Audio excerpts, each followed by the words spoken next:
My name is Ward. I'm 17. Do you like participating in various sorts of challenges? It seems like a harmless hobby, but it often leads to the terrible consequences. I'm not very popular. I almost don't have any friends, and good-looking girls don't have crushes on me. In addition, my mom and dad are teachers at my school. On the whole, my parents are everywhere and keep total control. My life is not at all fun. Mom is super proper in everything and a real fanatic for healthy eating. From morning to evening, I chew on broccoli and despise my life. Sugar and Coca-Cola are under a special ban. But recently, I got a chance to stand out. The coolest guy at school, Glebe, organized a challenge after school for high school students. Who can drink the most Coca-Cola? It was for his blog, which was quite popular.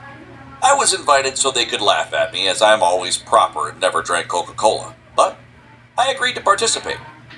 We got together near the school. 7 guys would take part, while everyone else would watch.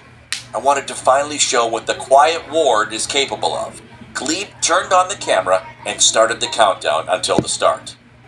I attacked the Coca-Cola, drinking one bottle after the other. For 5 minutes, I didn't stop drinking Coke. And I won, having drank 5 liters. One more than the second place competitor. I rejoiced, then understood I was losing consciousness. Falling, I felt my head hit the concrete ground. I regained consciousness in the hospital, with an IV drip attached and with bandages around my head. The doctor said my sugar level skyrocketed. They hardly cleaned me out. In addition, I had a craniocerebral injury from the fall and having hit my head. Mom and Dad were really worried, but at the same time, were upset with me. They made my diet even stricter and prohibited me from drinking Coca-Cola for the rest of my life. Honestly, at that point, I didn't really want to. But then, strange things started happening with me. I didn't want Coca-Cola, but I did want water. I was constantly drinking and couldn't stop. The thirst was unbearable. At first, Mom was happy for such a good habit, but then began panicking. My desire for water became uncontrollable. I couldn't spend 5 minutes without water. I felt like if I stopped drinking water, I wouldn't remain alive. And all after this damn situation with the Coca-Cola. It got to the point that I kept the fact I was drinking 20 liters per day secret from her. I felt like a bubble that was just about to pop. Water gurgled in my stomach nonstop. I also constantly went to the washroom. But my desire to drink didn't go away. My mouth was like the Sahara Desert. And I drank, and importantly, almost didn't eat. Finally, my mom suspected something was wrong and took me to the hospital so I got checked out. There was a huge cooler with water out in the hall, and I poured many cups of water into myself. You probably think I should have been enlarged from drinking 20 liters per day. In actuality, I felt completely okay. Just that the thirst had become an obsession.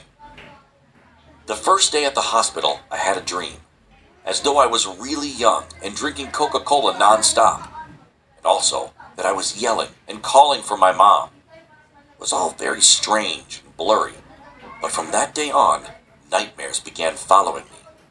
And while the doctors tried finding the cause for my dependence on water, I suffered from the same exact horrid dream over and over.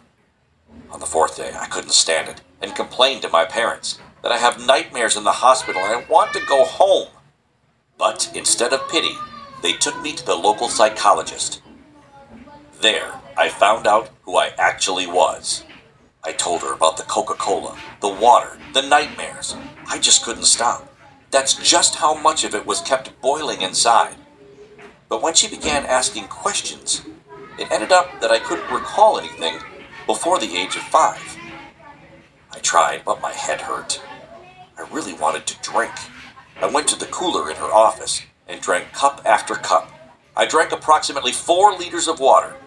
The psychologist was shocked. She left to talk to my parents in the hallway, while I continued drinking due to the stress. Another liter, and another. Then she came in with my mom and dad. She explained that all my dreams are memories of my early childhood, and that it was time for my parents to tell the truth. Otherwise, my nervous state would not go away. The truth? I choked on the water. What truth? This is how I found out that I'm not Ward, but Rob. I was adopted. Did you ever think you could be adopted? I didn't. And of course, I was put in a state of shock. But, if being honest, this wasn't the scariest detail of this whole story. I found out I didn't end up being adopted for nothing. When I was 3.5, my parents were deprived of their parental rights. And the whole reason for it was Coca-Cola. When my adoptive parents first saw me, I almost didn't speak and was scared of people. I was a little wild because of my mother's distinct departure. With my father, they spent all their money on alcohol. So that I didn't cry and ask for food, she constantly gave me sweet Coke. One day, she gave me so much I ended up in intensive care. I was intoxicated. Like this time. They pumped it out and deprived my parents of their rights. Then I drank water like a crazy person. As before, that Coca-Cola had replaced water for me. This is why my adoptive mother was so attentive to my diet. Maybe this is the reason for my rabid thirst now. I spent another day in the hospital before receiving the analysis, but they showed something completely unexpected. My dependence on water was not a psychological trauma. In reality, the production of the hormone vasopressin was disrupted, which regulates the level of fluid in the body. It caused diabetes insipidus, which means I would have to undergo lengthy treatment. Do you think that it was all because of Coke? No. Just that, because of Gleeb's stupid challenge, I fell and got a craniocerebral injury. Because of the strong hit, the production of hormone was disrupted, as it is produced by the pituitary gland in the brain. Jesus, it'd have been better if I never took part in this stupid challenge. Who knew that this small decision would completely change my whole life? Have you had the same thing happen? When one little thing changed everything? Share it in the comments. By the way, I did become popular. Gleeb's video, where I drank 5 liters of Coke, got 1 million views. What do you think? Can we beat dumb Gleeb together with this video? To do so, give this video a like and subscribe to the channel.